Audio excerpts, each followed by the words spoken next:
মুঘল সাম্রাজ্যের ইতিহাসে এমন কিছু সম্রাট আছে যাদের জীবন যুদ্ধ বিজয়ের পাশাপাশি প্রেম, ষড়যন্ত্র, শিল্পকলা এবং বিতর্কে ছিল ভরপুর। তাদের মধ্যে অন্যতম ছিলেন সম্রাট জাহাঙ্গীর, যার আসল নাম ছিল সম্রাট সেলিম। প্রিয় দর্শক, আজকে হিস্টোরি বাংলার ভিডিওতে আমরা জানব সম্রাট জাহাঙ্গীরের জন্ম থেকে মৃত্যু পর্যন্ত সম্পূর্ণ ইতিহাস। তার জীবনে প্রেম, বিবাহ, বিদ্রোহ, সিংহাসন লাভ, নূরজাহানের প্রভাব, তার একাধিক স্ত্রী, তার রেখে যাওয়া উত্তরাধিকারী সম্পর্কে সব কিছু। শুরুতেই আমরা জানব তার জন্ম ও শৈশব নিয়ে। 1559 সালের 31শে আগস্ট ফতেপুর সিক্রিতে জন্মগ্রহণ করেছিলেন সম্রাট জাহাঙ্গীর ওরফে সেলিম। তিনি ছিলেন মহান মুঘল সম্রাট আকবরের মারিয়ামুজ্জামানির জ্যেষ্ঠ পুত্র। দীর্ঘদিন সন্তান না হওয়ার আকবর সুফি সাধক সেলিম চিশতির কাছে দোয়া চেয়েছিলেন। সেই কারণেই সন্তানের নাম রাখা হয়েছিল সেলিম।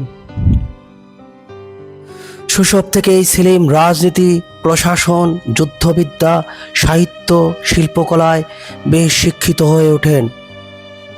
তবে তার চরিত্রে ছিল স্বাধীন চেতা ও আবেগপ্রবণ এক মনোভাব। যুবরাজ সেলিমের বিদ্রোহ। সম্রাট আকবরের জীবদ্দশাতেই সেলিম ক্ষমতা লাভের জন্য অস্থির হয়ে ওঠেন। 1599 সালে তিনি পিতার বিরুদ্ধে বিদ্রোহ ঘোষণা করেন এবং নিজেকে স্বাধীন শাসক হিসেবে প্রতিষ্ঠা করার চেষ্টা করেন। এমনকি আকবরের ঘনিষ্ঠ উপদেষ্টা আবু ফজল এর হত্যার সঙ্গেও তার নাম জড়িয়ে পড়ে। যদিও বিদ্রোহ সফল হয়নি, আকবর শেষ পর্যন্ত তাকে উত্তরাধিকারী মনোনীত করেছিলেন। 1605 সালে সম্রাট আকবরের মৃত্যুর পর সেলিম মুঘল সিংহাসন আরোহণ করেছিলেন।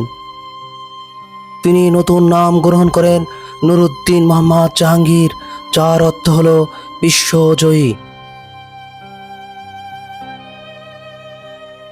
তার শাসনকাল ছিল 1605 থেকে 1627 সাল পর্যন্ত।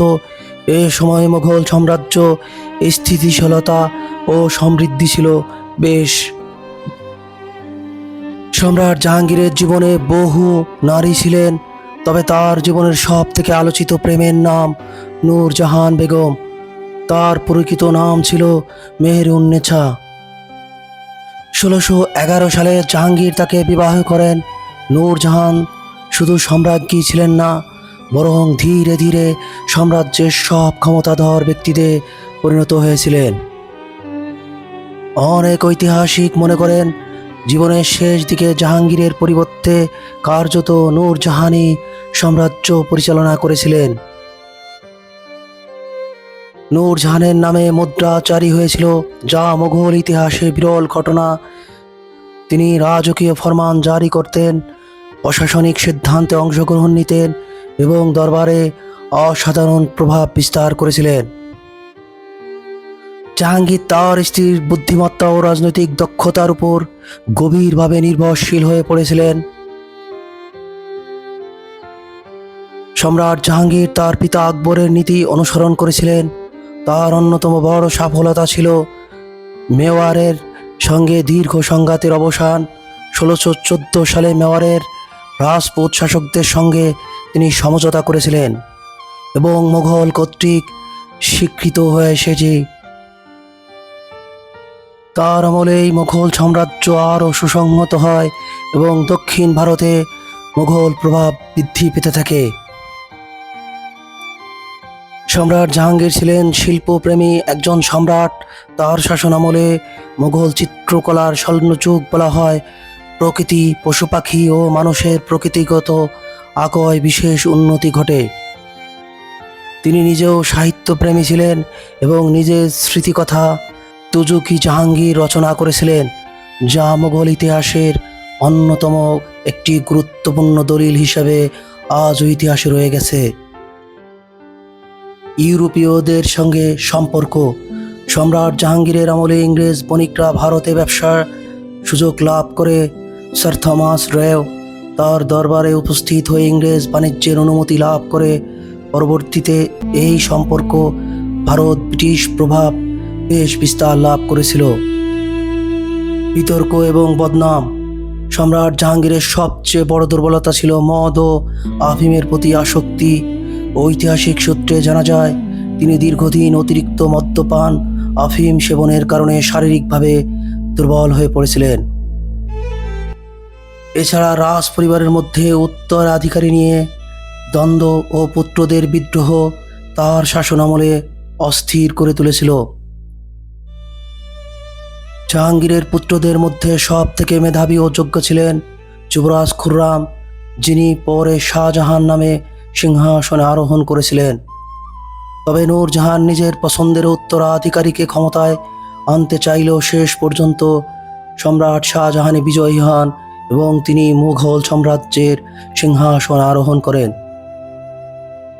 দীর্ঘদিনের অসুস্থতা ও মদ্য আফিমের প্রভাবে দুর্বল হয়ে পড়েন সম্রাট জাহাঙ্গীর।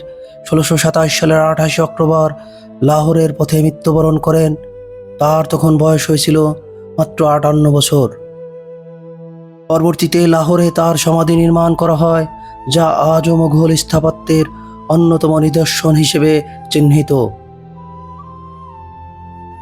সম্রাট জাহাঙ্গীরকে অনেকেই আকবরের মতো মহান বিজেতা ও শাহজাহানের মতো মহৎ স্থপতি সম্রাট হিসেবে মনে রাখেন না, কিন্তু শিল্প, সাহিত্য, প্রশাসনিক স্থিতিশীলতা এবং নূরজাহানের সঙ্গে তার অনন্য সম্পর্ক তাকে মুঘল ইতিহাসের এক বিশেষ স্থান দিয়ে রেখেছে।